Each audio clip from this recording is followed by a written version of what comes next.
His website's whatreallyhappened.com. My websites are infowars.com, prisonplanet.com, infowars.net, prisonplanet.tv.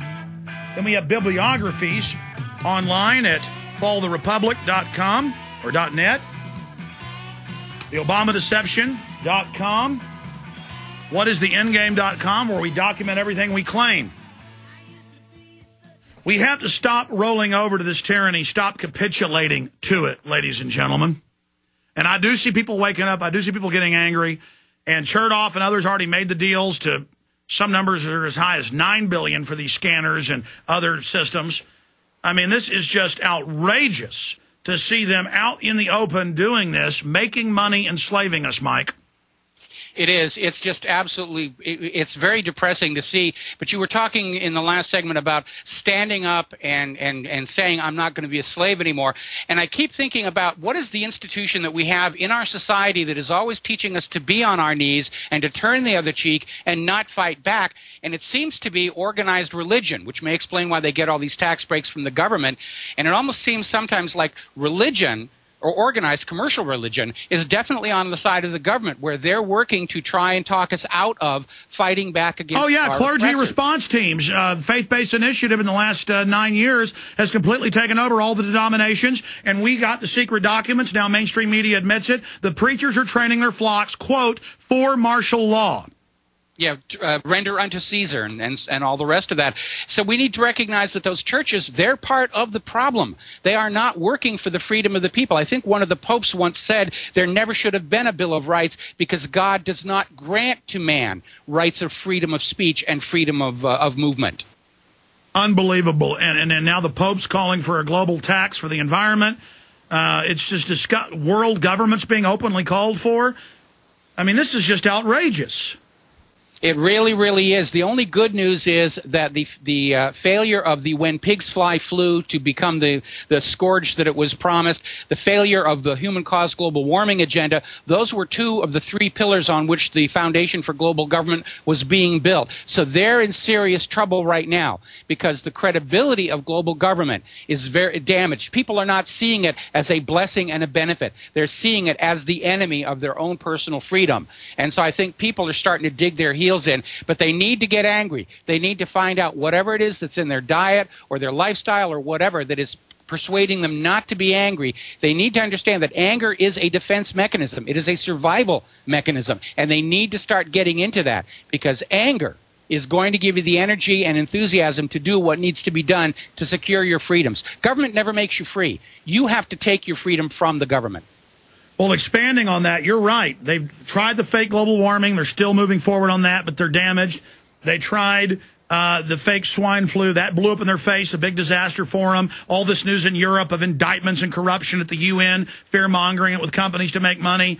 And so they're falling back on terror, but it's come out that Ridge, the last Homeland Security head, admitted that it was all fake and done for political purposes. We have the facts. We have the proof. And for all of you yuppies and people that haven't spoken up or people that are awake who haven't gotten involved, you better do it quick, folks. This is serious tyranny we're dealing with. This isn't your mama's tyranny. This is a high-tech, really vicious tyranny. And don't say you weren't warned. You know, in the end, we're going to win, Mike, even though things are going to get a lot worse, because you and I and countless others have planted the seeds of truth. And people ignored us, but they now remember what we said, and now it's triggering. They're waking up. And that's why I think we have a good chance turning this around if we offer people the alternative of a free society, an open society, and really document what we could be instead of what we're becoming. Absolutely true. And the main thing is people are recognizing the government is lying. They're looking for somebody to tell them what's really going on. And, of course, they're coming to our radio shows and our websites.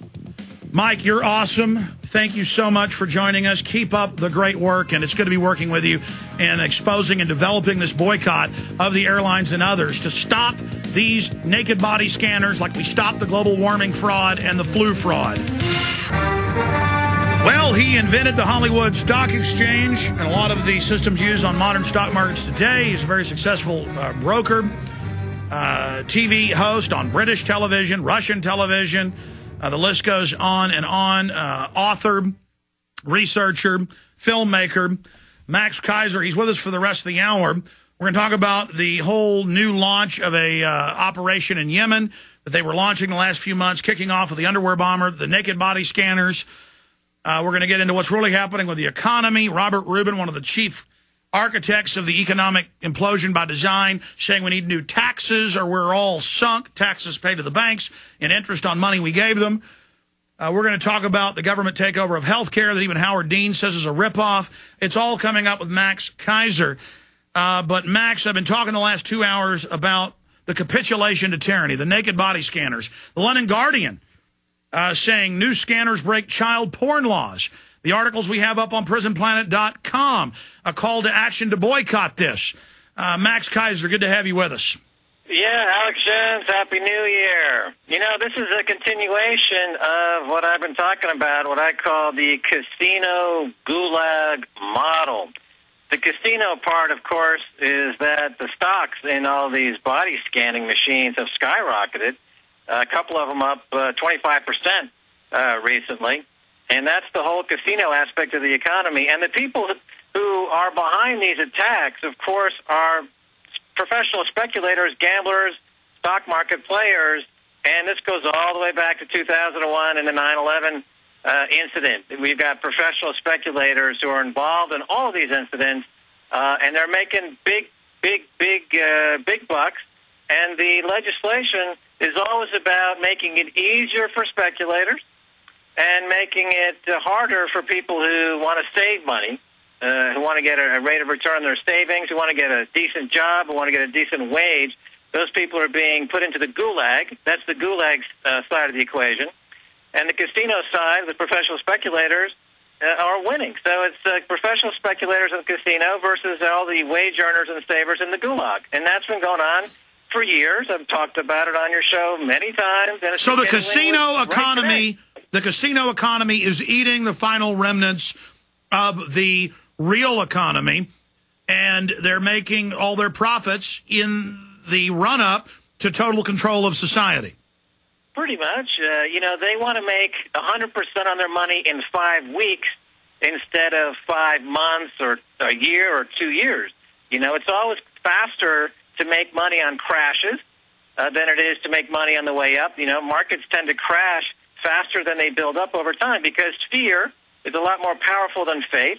And when people get frightened, they sell indiscriminately. And you see market crashes are huge opportunities to make money. But now we're seeing a kind of a new play where the fear this time is driving money into these scanning machines and this whole infrastructure of the gulag, which you've seen dramatically on Wall Street. There's huge profits being made. And on the comment to the scanning machines and this idea that they violate child porn laws and this type of thing, you know, I harken back to a piece that was written by Naomi Wolf back in July of 2008, where she talks about the whole Abu Ghraib prison scandal was in part driven by the Bush White House Sado porn desires, that these tapes were flown to the White House and viewed by the insiders in the White House. So now extend that to what you're talking about, and others are talking about, these scanning machines just videotape porn and child porn for the amusement of the casino operators, and they're putting everyone through this just to humiliate people because they're sick.